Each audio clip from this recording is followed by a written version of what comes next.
Hello everybody, and welcome back to another episode of Beyond Wildlife Park. I'm your host, LP Gomez, and today we're working on a major addition to our park. In fact, this will be the backbone for a bunch of our enclosures. We're working on a primate house.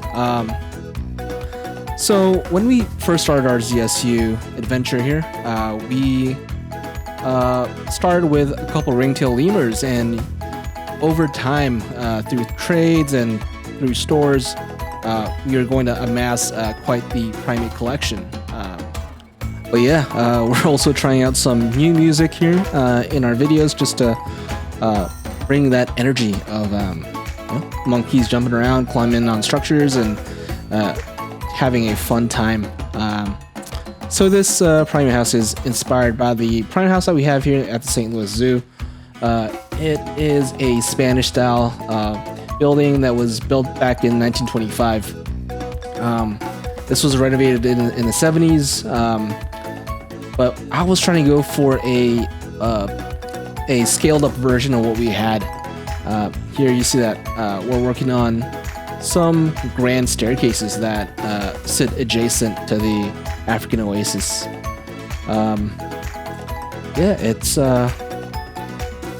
It's one of the more important structures that we have here at Beyond Wildlife Park, and we wanted to kind of give it a little bit of that grand feel. We're working on our railing here for the staircase. Just trying to get the right angles. This primate house is going to house a bunch of species in different galleries. We're going to have a lemur room that we'll be working on today, but we will also have a white-faced saki gallery, a tamarin, and other small monkeys galleries. And this this building is huge enough to accommodate a bunch of galleries. In fact, I do go back in the future to retrofit this structure with additional galleries when we acquired a bunch of additional animals. You can see me using the archer here. We're just trying to get a good and appropriate kind of scaling. The archer is a commonly used workshop item that's used just to measure what a average height human being in the game would look like. Once I get this template down, I'm going to copy this over to the other stairs, to the other side, and to the other stairs as well. So here's a cool little detail. I wanted to add a little bit of St. Louis flair to the railing. So the fleur-de-lis is on the St. Louis flag. So it was really cool to see that we have a fleur-de-lis kind of prop that we could attach to our railing, and I decided to take advantage of that just for that little theming. And it's not really theming; it's really just a local flair, subtle local flair. Trying to make the paths connect. As you can see, we've also, in addition to the staircase, have an ADA compliant wheelchair access. I was actually trying to kind of get that done before we started recording, because that was quite a challenge, but I really like how it turned out.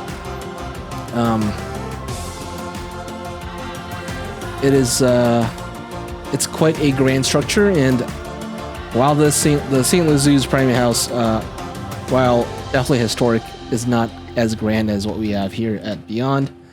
Definitely taking a lot of cues. In fact, this entrance area with the arches is heavily inspired by what we have in real life. So, just working a little bit on the structure here. As you can see, we're doing something new as well with the music credits, having them kind of roll through in the video.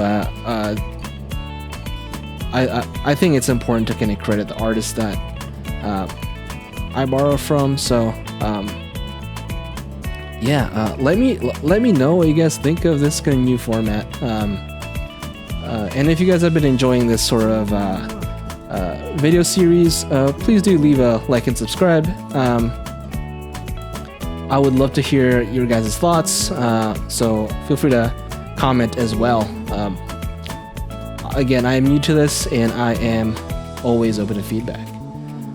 So yeah, here we're starting the work on the galleries. The idea here is to have a central courtyard area that we turn into a garden with some sculptures and kind of welcome. Here I was kind of thinking of possibly turning this into a gallery with an animal in it, but we decided against that.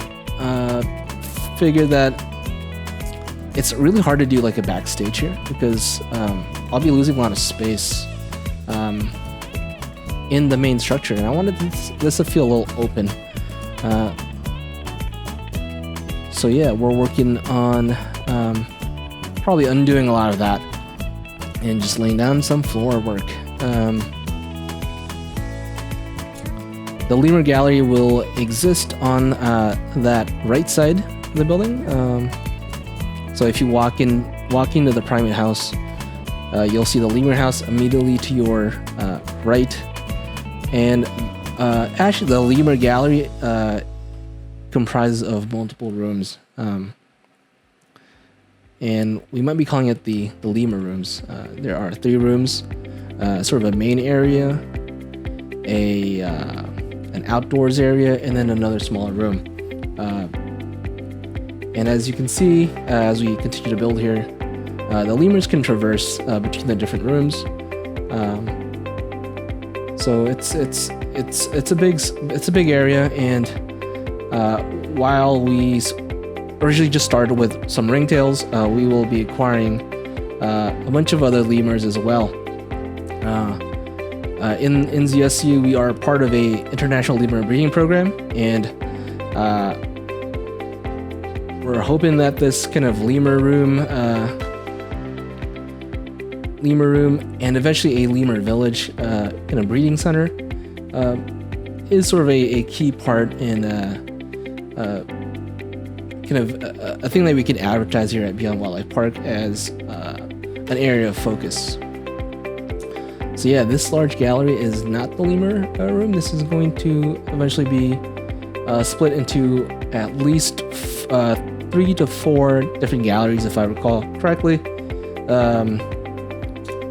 We will eventually be getting some baboons, some tamarins, some squirrel monkeys, and that's kind of where they will live.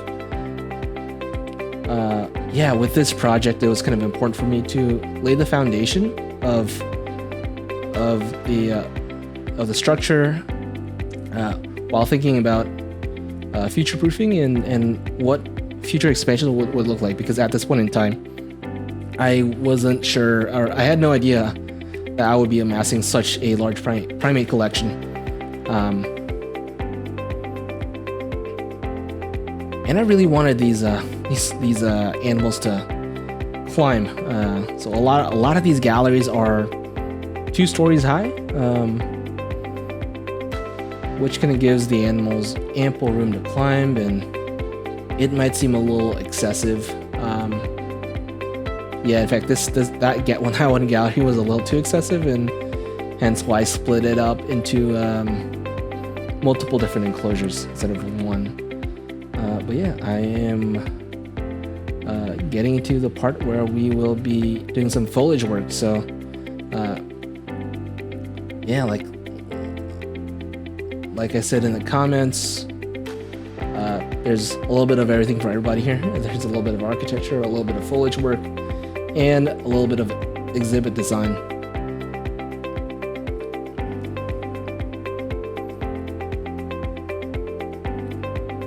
Yeah, in fact, I think that area will become a white sake enclosure, and I'm going to try, and I'll be trying to fit in a sloth enclosure as well in that area. Lots going on here in the middle part.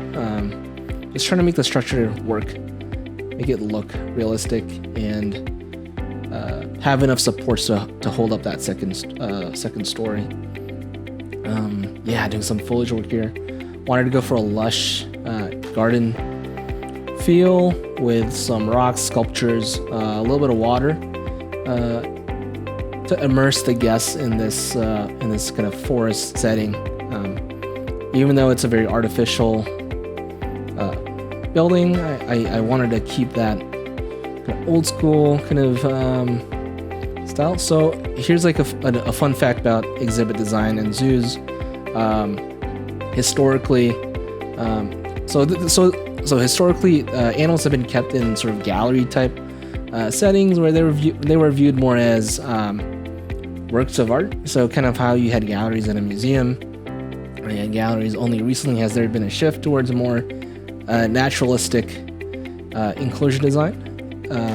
So I wanted to kind of respect that history a little bit, as well as eventually kind of have some expansion renovations in the back, showing kind of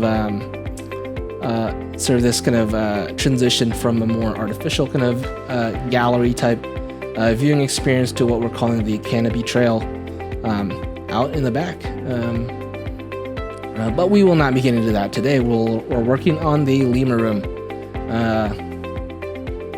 The lemur room consists of 3 different zones. There's room 1. There's outdoor area where we'll have some climbing structures, as well as that little room in the back. In fact, that little room kind of juts into the human part of the building and offers a unique way for visitors to kind of get up and close with the animals. Yeah, working on the outdoor area, outdoor climbing area.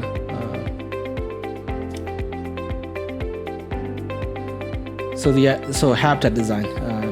So the idea that I wanted to do here was, historically we had a gallery kind of area where we kept animals, but in the 70s we did a lot of renovations to create more naturalistic kind of environment. So we had this kind of work done on the walls to include some natural rock cladding,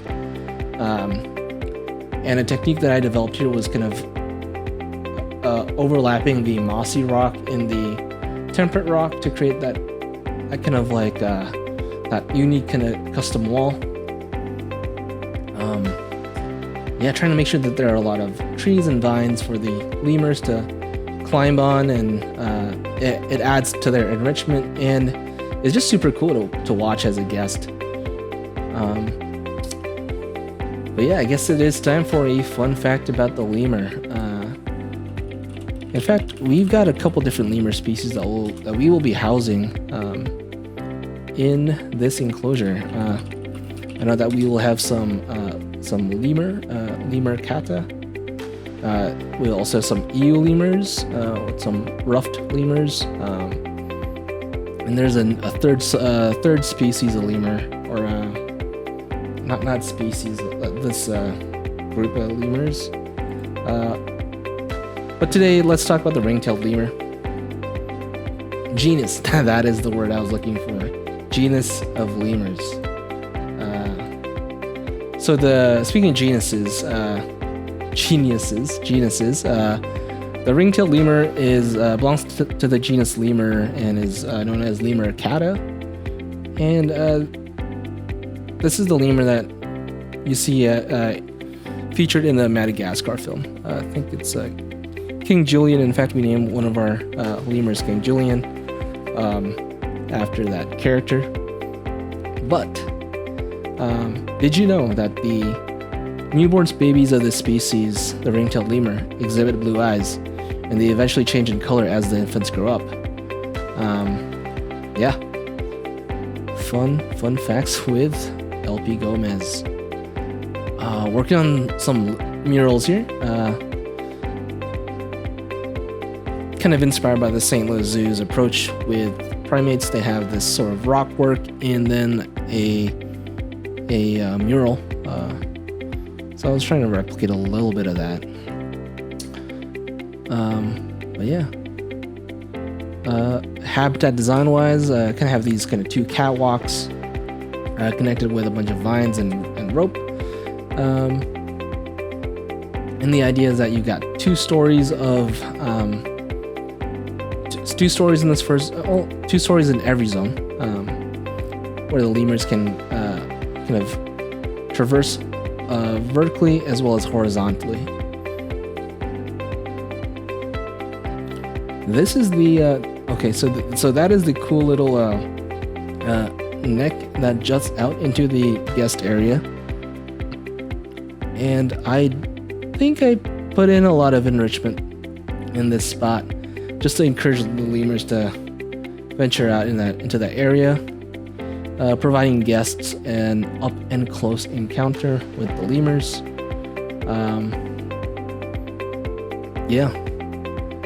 Yeah, this building has a lot of pieces, which sometimes lags the game, but I think it's worth it. It looks really cool. It looks really cool from the outside. But yeah, guys, thank you for hanging out with us again here at Beyond Wildlife Park. If you're enjoying this kind of content, do leave a like and subscribe, just so that you guys get notified of all the upcoming videos. And I very much appreciate everyone's support. It's been a fun time just trying to get these videos out and working with the ZSU community and building out this project. Yeah, and if you guys want to join ZSU, the link is down in the description below. We're always looking for more people to join, and it is a fun crew. It makes Planet Zoo so much more fun because you're playing with other people and you're truly telling stories about your zoo. You're writing stories, and you're getting attached to these animals. They're not just animals, but they're sort of characters. But yeah, we're approaching the end here. We'll have a short little cinematic in the end, and really excited for you guys to check that out. But yeah, thanks for hopping on, and we'll see you next time.